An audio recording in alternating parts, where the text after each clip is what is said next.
हम सभी जानते हैं कि व्यक्ति का मन बहुत चंचल होता है। यही कारण है कि मन अशांत रहता है और कई तरह के सवालों का जन्म भी अशांत मन के कारण ही होता है। यदि आप जीवन में शांति चाहते हैं तो इसके लिए जरूरी है मन को शांत करना। लेकिन मन को शांत कैसे किया जाए? गौतम बुद्ध से जुड़ी इस कहानी के माध्यम से आप जान सकते हैं कि मन को शांत करने का क्या तरीका है।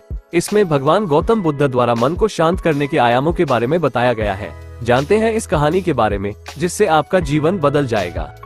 एक बार एक लड़का गौतम बुद्ध के पास जाकर कहता है, मेरे जीवन में बहुत अशांति है, कृपा करके आप मेरा मार्गदर्शन कीजिए जिससे कि मैं इस अशांति से छुटकारा पा सकूं। गौतम बुद्ध लड़के से जीवन की अशांति का कारण पूछते हैं।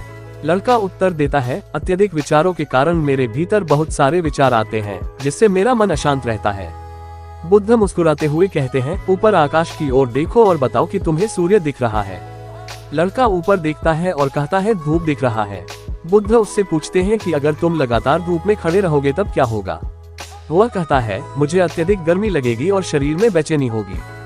बुद्ध लड़के से कहते हैं कि अगर धूप में खड़े रहने से तुम्हें गर्मी लगती है तो इसमें दोष किसका है, सूर्य के ताप का या तुम्हारा? लड़का कुछ सोचने के बाद कहता है, इसका जवाब आप भी बताए। बुद्ध कहते हैं, सूर्य का काम है ताप देना और ताप का काम है गर्मी लगना। ऐसे में तो दोष तुम्हारा ही है कि तुम धूप में जाकर खड़े हुए जिससे कि तुम्हें गर्मी लगी। तुम्हें अगर शीतलता चाहिए तो तुम्हें छांव में रहना होगा।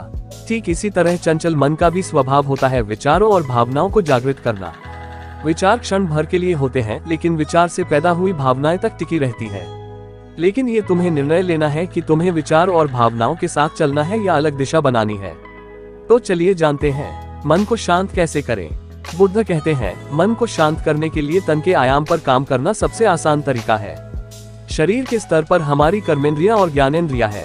कर्मेंद्रियां कर्म और ज्ञानेंद्रियां ज्ञान से जुड़ी होती है। इससे हम अपनी संवेदनशीलता को बढ़ा सकते हैं, यानी हम जो भी काम करें उसे आनंद के साथ करें। मन के आयाम से हटकर तन के आयाम पर जाने से ही तुम्हारा चित्त शांत होगा। ऐसा करने से तुम मन के आयाम से हटकर शरीर के आयाम पर आ जाओगे। ठीक उसी तरह जैसे तुम धूप से हटकर छांव में आ सकते थे। मन के आयाम से हटने पर तुम्हारी जागरूकता तन पर आ जाएगी। जब तुम तन के आयाम पर काम करोगे तब तुम्हारा चित्त शांत होगा। इसलिए हर काम को तन के आयाम पर करने से मन स्वतः शांत हो जाता है। अपने मन के विचार और भावना को नहीं बल्कि सुर को सुनो, लड़का बुद्ध से कहता है। अपने भीतर के सुर को कैसे सुनो? बुद्ध कहते हैं, किसी शांत स्थान पर रहकर जहाँ शांति हो। तब अपनी आंखें बंद करो और मन के भीतर चल रहे शोर से हटकर भीतर के सुर को सुनने की कोशिश करो।